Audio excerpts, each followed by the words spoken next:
Arun, I know you as a very hands-on person, all the way from Sun to Red Hat to Couchbase, Apple, AWS, and we interacted quite a bit when you were at AWS.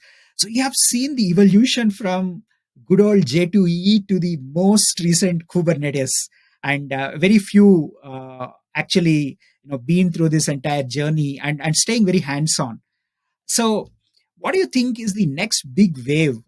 Having seen all these transformations and survived all these waves, like me, it makes us feel old. But the fact is, yes, we have seen the evolution of J2E, EJB to Kubernetes pod.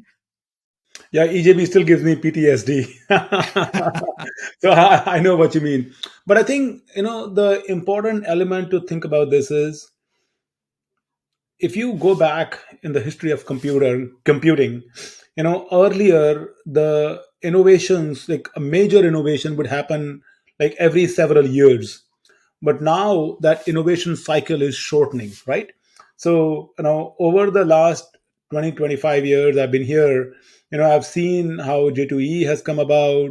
Then Spring came about, then J2E and Spring were competing with each other. Then Go came about, then Rust came about, then Kubernetes came about, Docker came in between. So I think every 3 to 4 years there is something new that comes up, and that kind of shakes up on how you truly think about the application. Honestly, the kind of excitement I felt, gosh, I was playing with Docker back in 2013-ish timeframe, 2013-2014 timeframe, and I was super excited on what the ability Docker brought to the application, where you literally build your application once and run anywhere, and it transcended very well from Java, because Java was write once, run anywhere. Docker was package once, deploy anywhere. And Kubernetes take it to the next realm, where it actually truly democratized the compute platforms, which is pretty cool. I think that kind of excitement now I see with the capability that AI is bringing into everything.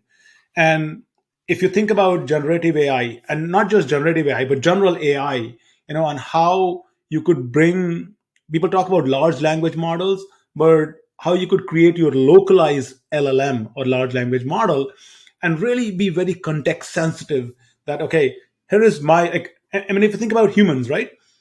Humans have, over the last, since they are born, every day they're adding some information to their own large language model.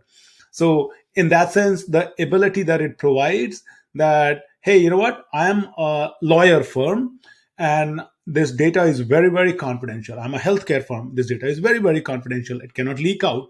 But I still want the ability and accessibility by which I can tap into that information.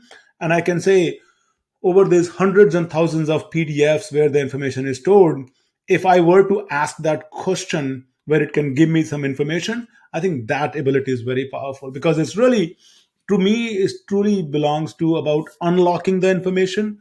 And if you're able to unlock the information and be more successful, I think that's mind blowing. And I think that's the capability that I'm excited about. AI, generative AI brings to the realm. Now a lot of people are like, oh, we should pause the AI experiment. Let's not be afraid of it. I mean, it's a new tool, ready or not, it's going to take over our lives. So let's use it as an effective tool, and like, move on to the next journey.